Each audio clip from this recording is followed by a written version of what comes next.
So on Open Up and Speak today, I have Karen Peterson. Welcome, Karen. Thank you. It's wonderful to be here. I'm so glad that you agreed to come on to the show. Karen has a really interesting story that it's one of the topics that's actually been on my mind for a while. And Karen, you live in South Africa. Where are you at? Yes, Johannesburg, South Africa. Okay, so it's like 1 o'clock in the morning right now, her time, and 7 o'clock at night, my time. So she's a trooper for coming on here. But she was really wanting to share her story, and I appreciate so much the journey that she went on. We're going to be talking today about Karen's coming out story, I guess we'll call it for now.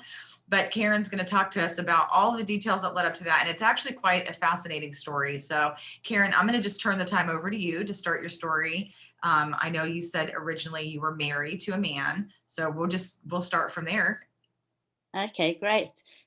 Yeah, I met my ex-husband in a youth group in a church, and we dated and we got married in a very short period of time, and we had actually had a great marriage, and it lasted 24 years. We had two wonderful daughters, um, who are adults now and both living their own lives uh, all over the world. So it's really difficult to get to see one another, especially in these times. Yeah. But yeah, so what's happened was with my ex-husband, we were very involved in the life of our church in Johannesburg.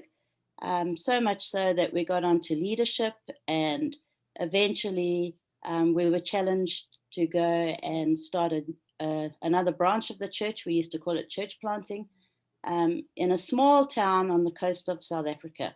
So Johannesburg is a big city. We were sort of big city people. He was a businessman, ran his own business. And so this was quite a radical change for us, financially, culturally, and it was all very exciting in the beginning.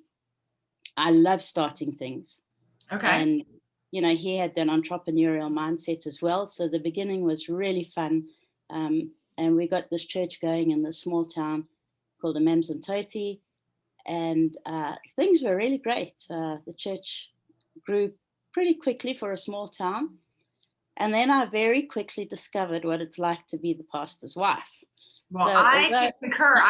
I am a bishop's wife, and my husband is we are still I'm still currently a member, although I haven't been very active the last year or so, of the Church of Jesus Christ of Latter-day Saints.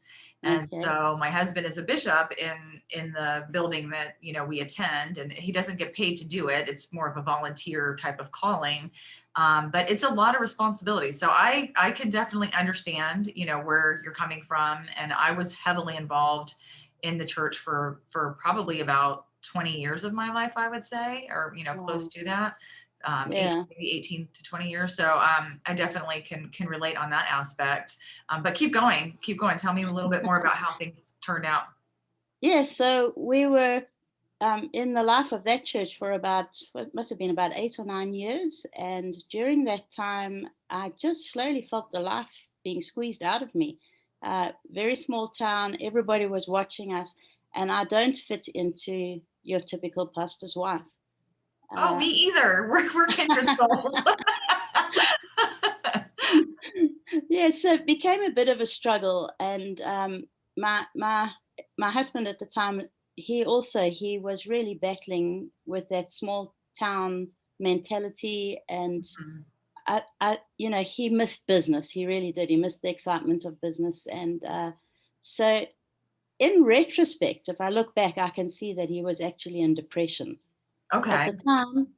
He just drove me mad because he was continually miserable. Our finances, we basically supported ourselves because it wasn't a town with a lot of money. Right. So, although people in the church were incredibly supportive, it just wasn't enough to keep us going with girls in high school and everything that goes with that. Yeah. So when you say you were not the traditional pastor's wife, Hmm. or preacher's wife, what does that mean? Tell me a little bit more about you. I understand what you're saying about how you felt like the life was kind of sucked out of you at that point. I can relate to your story in that aspect too, but what did that feel like for you? What were you going through? I battled to fit into the confines of the life of the church and the expectations of everybody, not only in the church but in the whole community. Yeah, yeah. It's a lot of pressure, I think, to be looked at from that perspective, like as if you're supposed to be holier than thou and you're supposed to be, you know, um, setting a certain standard for people. And so, yeah, there's definitely some things that kind of come with that. Not that we want to be holier than thou. We obviously don't want to come off like that at all. But I think from the outsider's perspective, sometimes I think that's what they expect. They expect They everybody to be putting on like their best face. And, like you said, if you're having depression, you're not supposed to have depression. You're leading the church. You're under God's charge. And so, you're doing this wonderful calling. And therefore, God is supposed to be giving you all of these, all of this these blessings and gifts, right? So sometimes it can feel like a exactly, struggle when things are when there's so much conflict going on.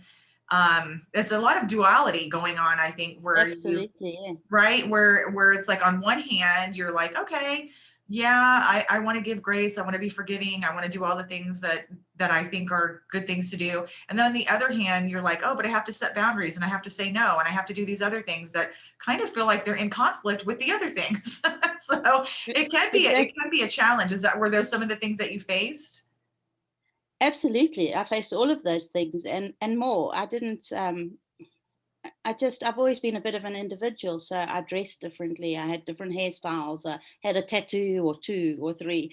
And Okay, nothing you know wrong with that, nothing that wrong with that at all, yeah. absolutely not, but that small town didn't like it, you see. And Right.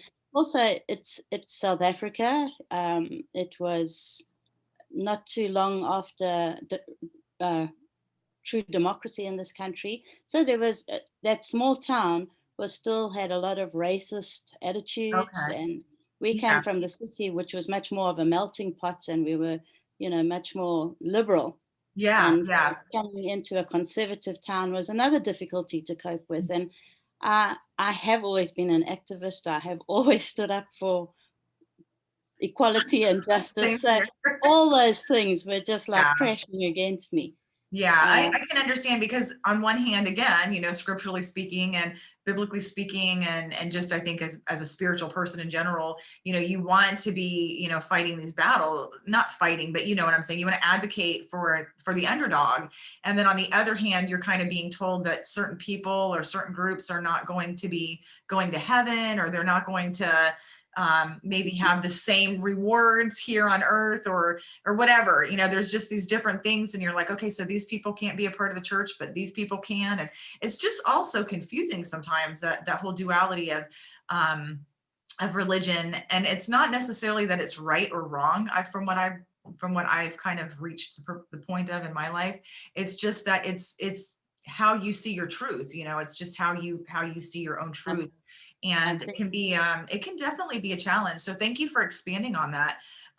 So did you guys end up moving back or getting out of the church? no. How did you end So up? eventually, and just to say that thing about your own truth, that's actually been the story of my life. So as you'll see as we go on, but yeah. So what happened was I just eventually reached a point where I was exhausted. I also had a full-time day job because we just weren't coping financially. So I would be working all day and then come home and do all the church things literally almost every night. I think if we had Yeah. one night off a week, it was a lot. And it just got too much. And everybody wanted all of our time. And I remember one day going into a supermarket and seeing somebody, and it was somebody I really liked. It wasn't Yeah. even one of the difficult people, but someone I really enjoyed her company, and I just couldn't face her. I went and hid down another aisle in the supermarket. Oh, And I remember walking back to the car shaking and thinking, what is wrong with me? There's something wrong with me. This isn't normal. And I realized then I needed to make some changes. And yeah. so I went and spoke to my ex, and I just said to him, I can't carry on. We've started something, it's up and it's going. We need to hand this over to somebody else, because I'm not surviving this. Right. And after lots of talks and deliberation, he came to agree with me. And we went and we spoke to leaders in the group, in this group of churches, and they were actually very supportive. And they said, "Yeah, you don't want to become a martyr." So we began a process where another couple came in and took over the church, and I'm happy to say they still run it today, and it's doing really well. So that Oh, well, that that's was good. good Good. ending. So the right But people what are in the right happened? place. So that's good. Yeah. But what happened after that is, after being 8 years out of business, my ex husband had sort of lost that edge, and he had lost his confidence, and he couldn't find a job. And also, uh, just the whole political and uh, economic situation in our Mhm. country, he just could not find work. So I had this job, so I carried on working, and he went back to Johannesburg to try and find work. And while he was gone, I just loved the space. Actually, he's a good man, and he's never done anything wrong to You're me. not getting But, any, no judgment here. Okay. No judgment here. Judgment free zone. So but go ahead. I realized I was no longer in love with this man, and I actually wanted to be on my own. And Okay. it was during that time that I was introduced to Tracy. And Okay. Tracy was a friend of a friend. I wanted to learn how to play golf, and this friend of mine said, "Oh, you must meet Tracy. She's really really good. Maybe she'll give you a few tips." And we did meet, and there was just something that clicked. So up till this point, I've always found women beautiful and attractive, and I've loved women's company. But most women feel a lot like that. Yeah, I was gonna say I can identify with that too. When I see a girl walk by looks really good, I'm like, wow, she's beautiful.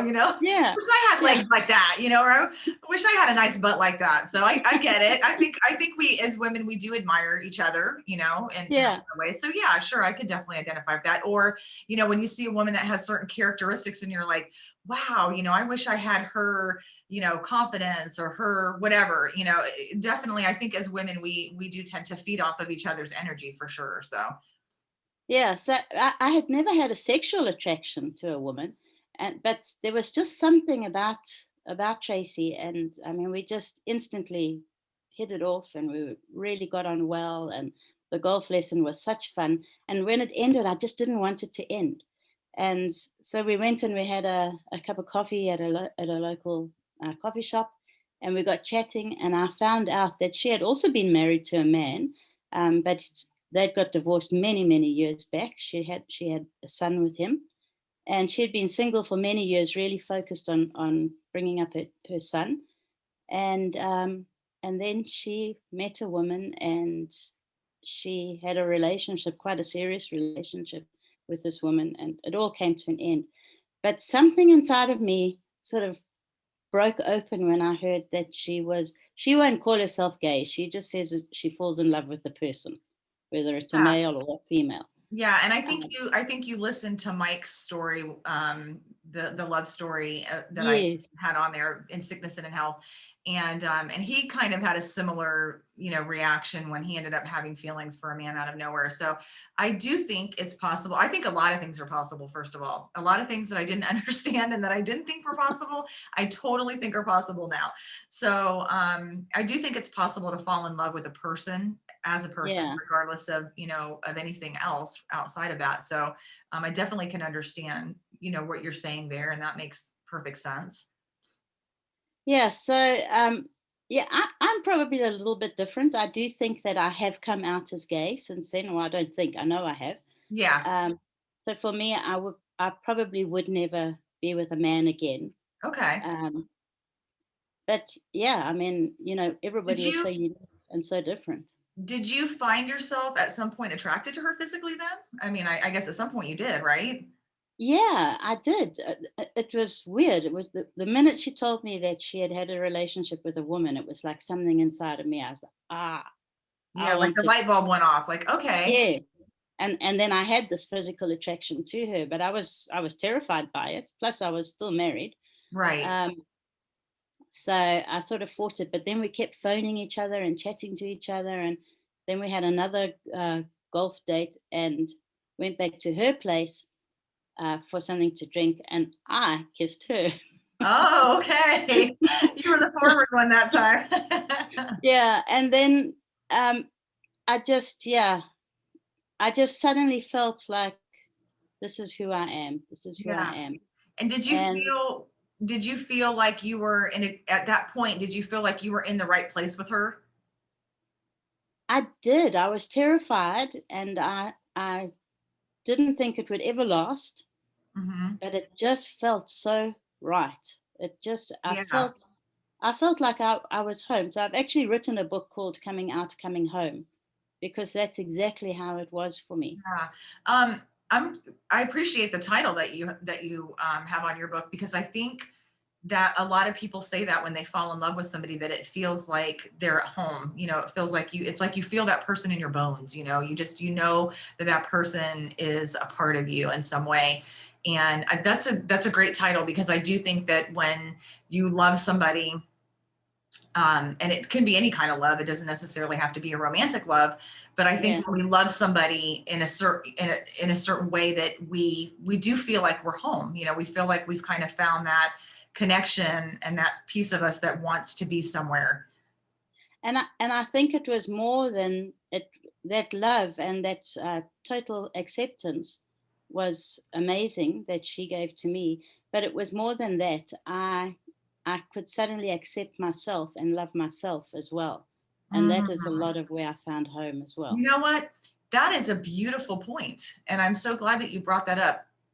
That is something that a lot of times we don't think about when we fall in love with somebody. A lot of times we fall in love with their qualities, and you know, we might fall in love with their sense of humor, or you know, different things about that person, but we don't always fall in love with ourselves, right? A lot of times we kind of, you know, sometimes we're just going through the motions of things, and you know, we find things that we love about other people, and sometimes I think we forget about ourselves a little bit.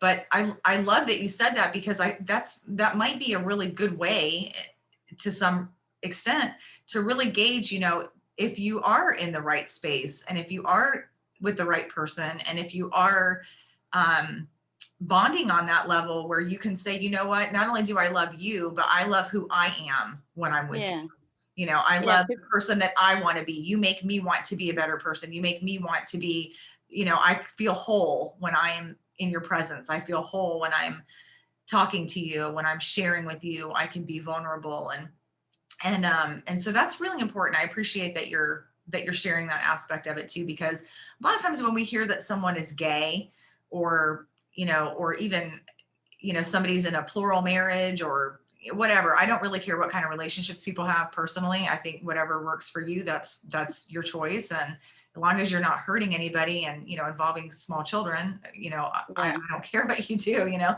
but but I do think that we don't understand other ways of living. We don't understand other cultures, and other love interest, and love affairs, and we don't understand it. It's very confusing.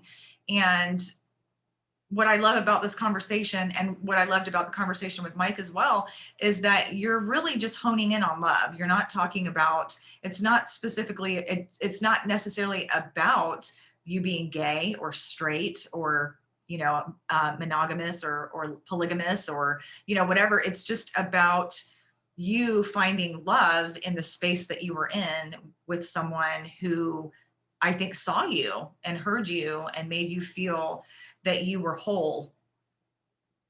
absolutely. Yeah, yeah. I like the way you put that. Oh, good. I appreciate that. And I also wanted to Yeah. just say too that a lot of times marriage is hard. First of all, I'd like to go back to that real quick. You know, marriage is Mm. not as easy as people think it is. I don't think, personally. Marriage can be easy. Like you said, you know, you had a great marriage with your husband for many years. And it can be shocking, I think, when you have been in a really good marriage for a long period of time, and all of a sudden you realize that the life that you're living doesn't feel authentic anymore. It doesn't feel like you belong in that space anymore. Um, just because you have a good marriage doesn't necessarily mean that you're going to stay in love with someone forever. and it doesn't necessarily mean that you won't or that you can't get Yeah. that love back either. I mean, I'm certainly not saying that it's an end all be all. But I think what you're saying, what you're mentioning, these are all such valid points. And I didn't know the backside to this part of your story, so I'm actually really thrilled that we have so much in common. But I will say that I don't think that we necessarily understand relationships fully in as much as we want to. We don't really understand love, I don't think, the way we want to sometimes. And so we do go into marriages and relationships with all of these expectations and even like, these societal norms and the, our own cultures and things that we take with us, the way that we grew up, and the things that we saw as being good or bad or, positive or negative. And then we take those things and then we bring them into whatever relationship we're in. And I mean, we're obviously all just doing the best that we can to make things work in our lives. But I just wanted to say that really quick, because I think a lot of times people feel like they might be a failure if their marriage doesn't work out, especially if they've had a good marriage for many years. And then all of a sudden they hit some bumps in the road and they're like, okay, do I want to stay or do I want to go? It can be a very difficult road to navigate. And I know that personally, and I know that from talking to so many other people, that it's not always an easy path. And there is something that happens, I think, when we reach somewhere around our mid to late 30s, 40s for some people, even 50s for some people, where I call it the midlife crisis stage. But there is something about that autonomy that we want. We still want to know that we are going to be individual. We're going to be individuals. We're going to be noticed for who we are, independently of our children and of our spouse and of our church and of our, our jobs and all of these other things that, that are roles that we fulfill. So again, those were all really valid points that you touched on. And I wanted to ask you, so, obviously you met Tracy, you fell in love. Are you guys, this is the person that you're married to now? That's right, yes. Okay. We've So you been guys married for 5 years now. Well, congratulations. So Thank let you. me ask you this. How did your views on religion and your cultural views, obviously you guys had a lot of political stuff going on at that time too. How did all of that affect you personally? And how do you feel about those things now? It was a complete life change for me. So initially I was like a crazy little teenager that just rebelled. The church group I was part of were absolutely horrified, and I suppose I can understand that.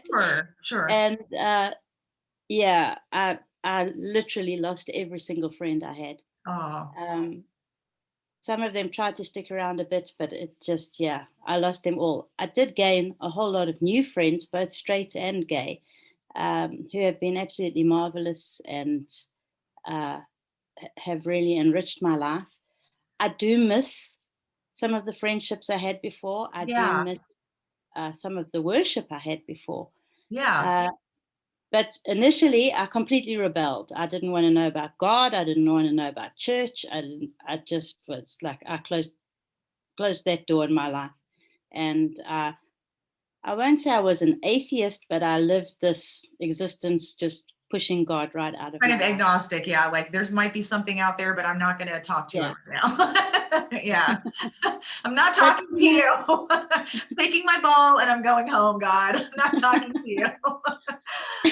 Yeah, on the positive side, I realized that my whole existence in the life of the church had been based around performance, or about doing the right thing and doing it properly and being a success and oh, you're gonna make being me this. cry now. I'm going to get emotional.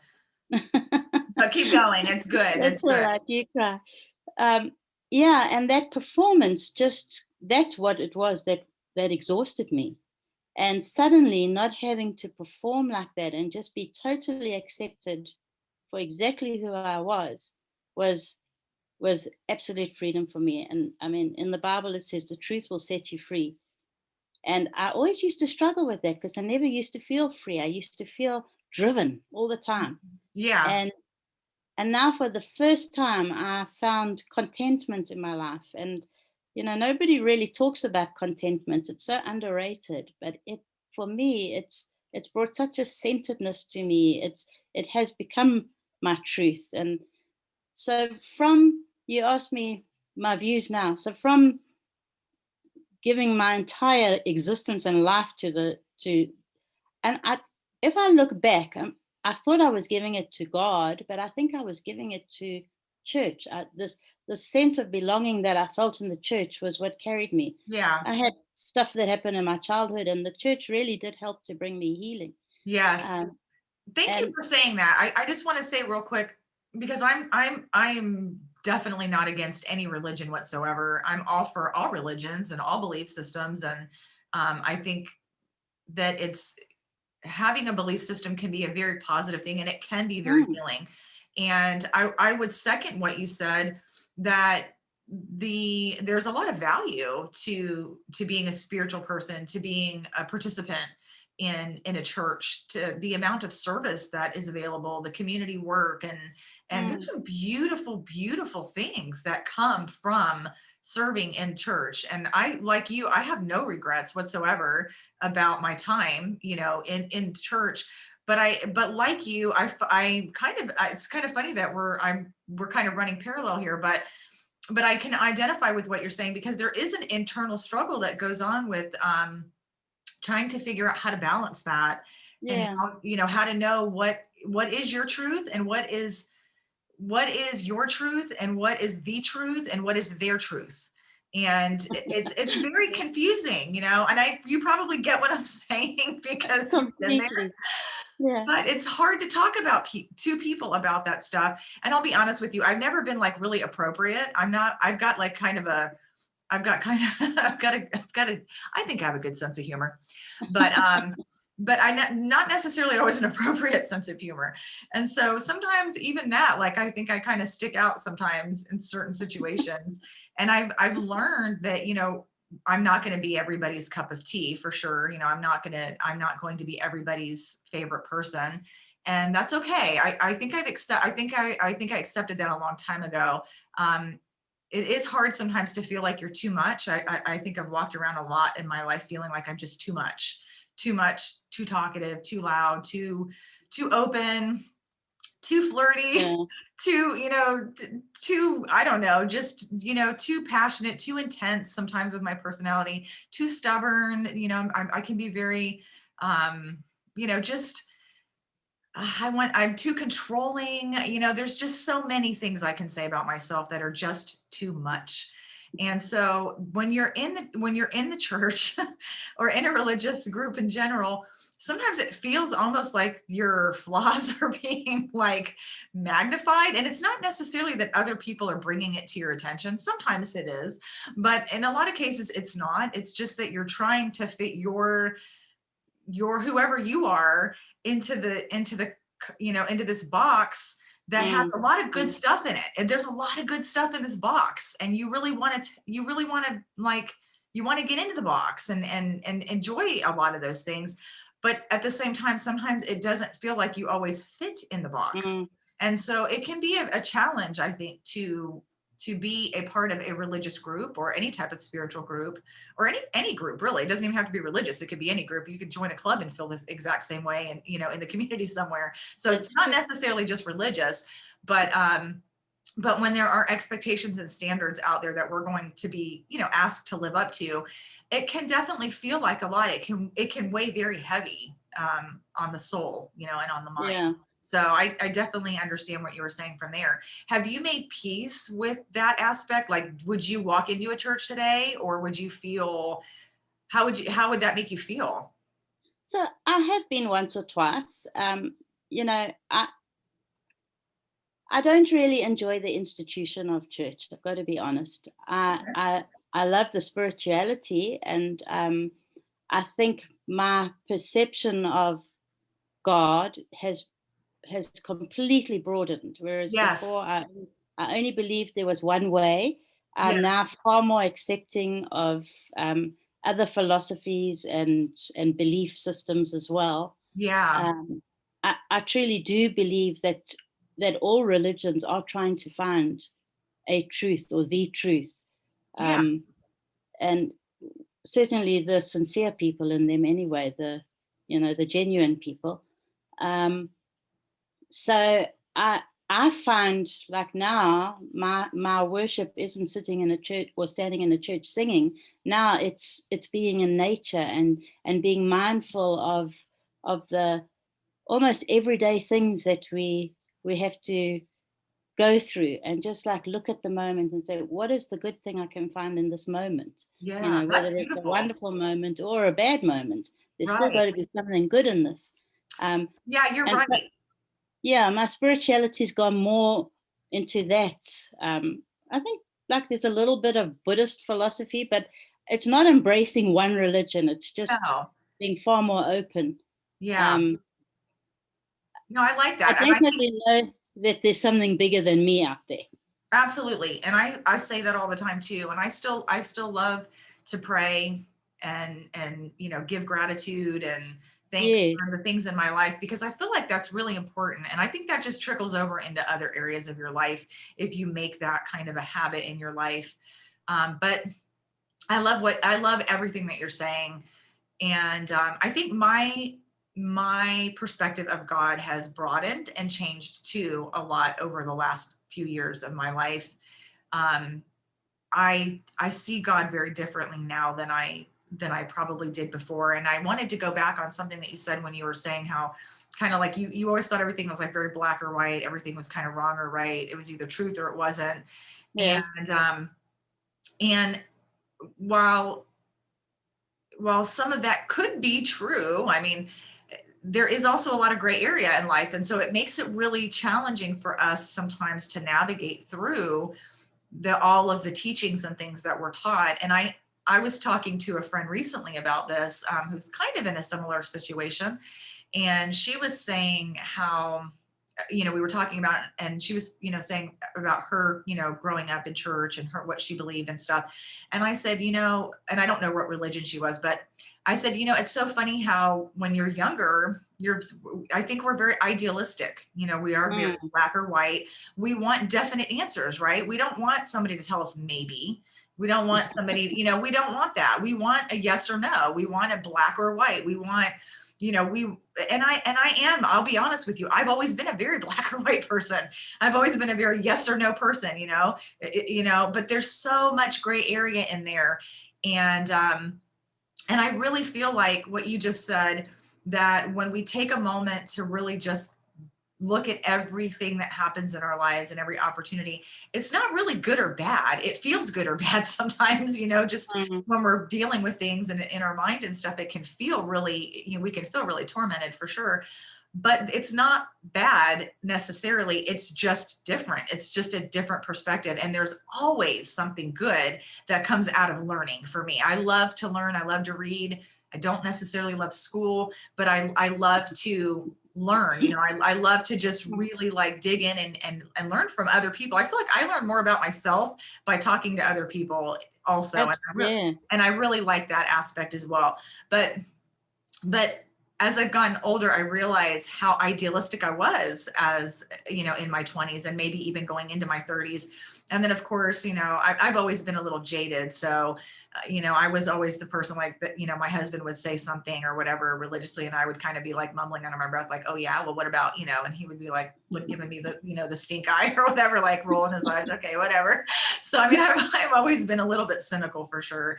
But I think it's a process, and I appreciate that you're saying that, that God is bigger than what we understand, and that when we can find the good within any situation, we're finding God essentially. Yeah, I think so too. And it's a journey that we continue on all the time. I mean, I'm learning more every single day.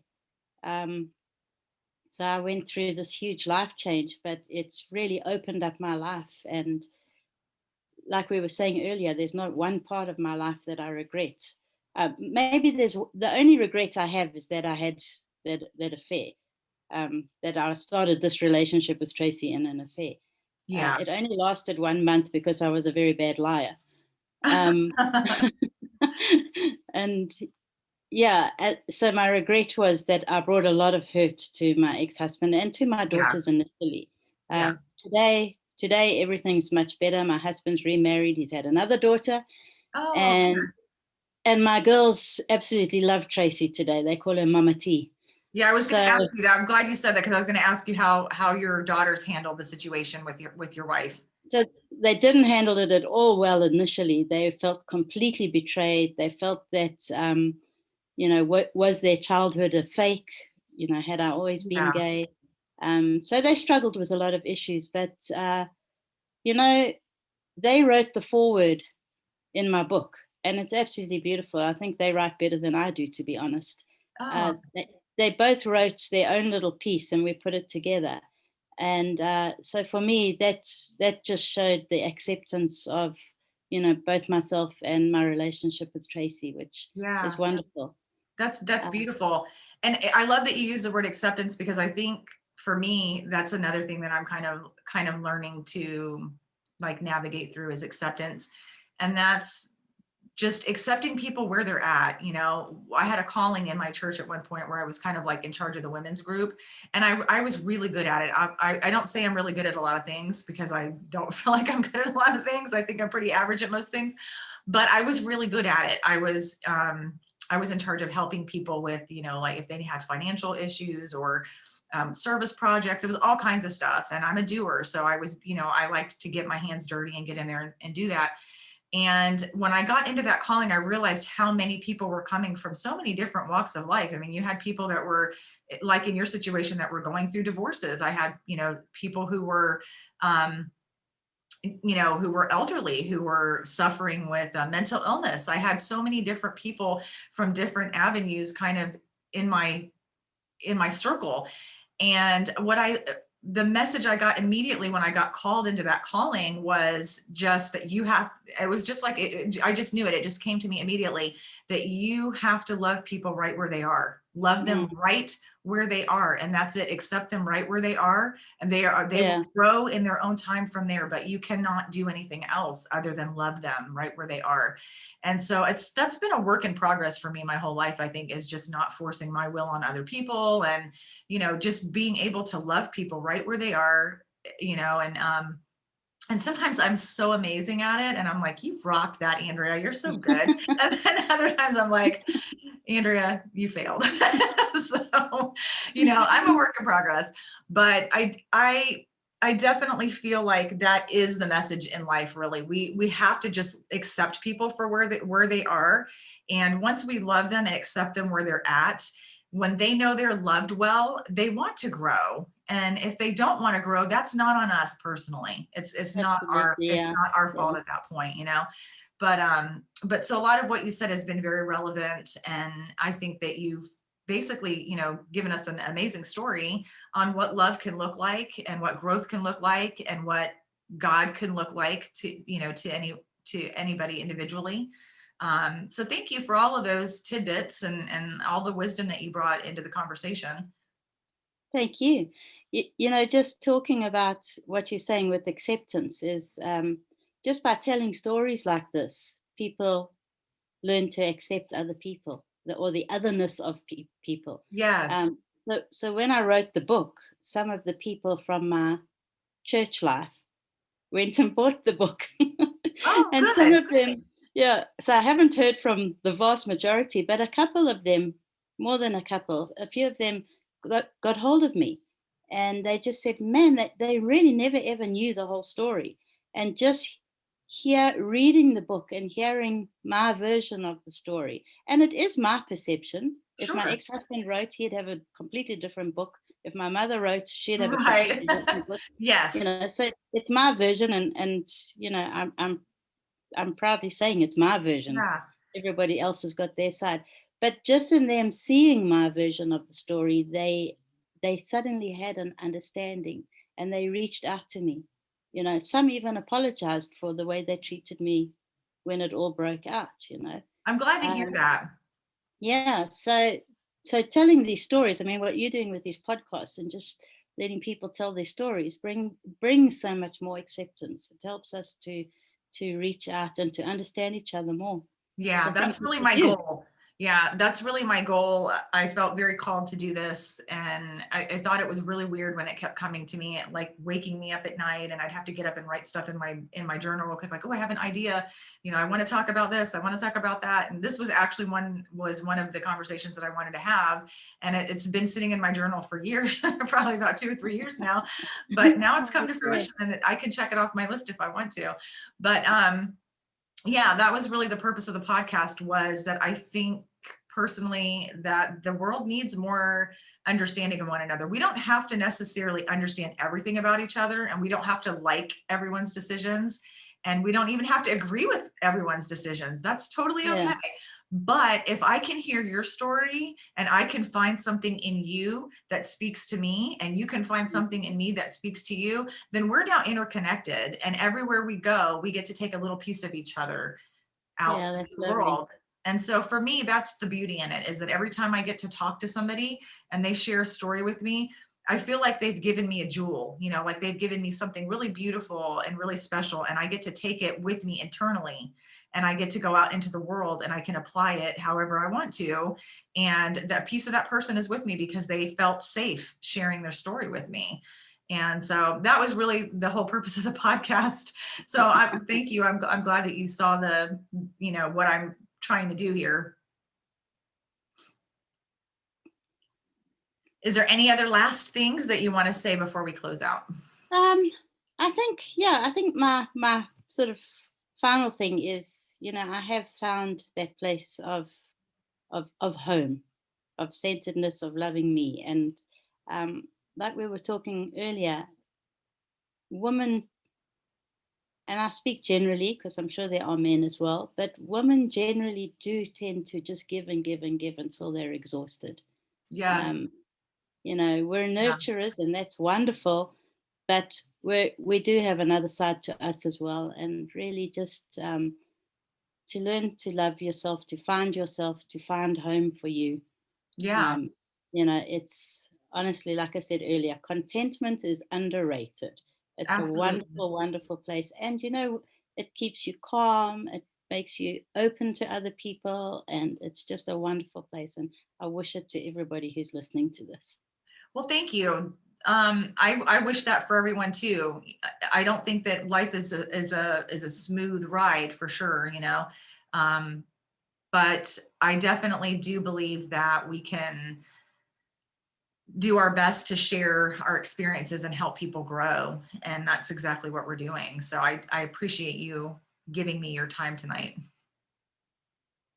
Oh, I think I lost you.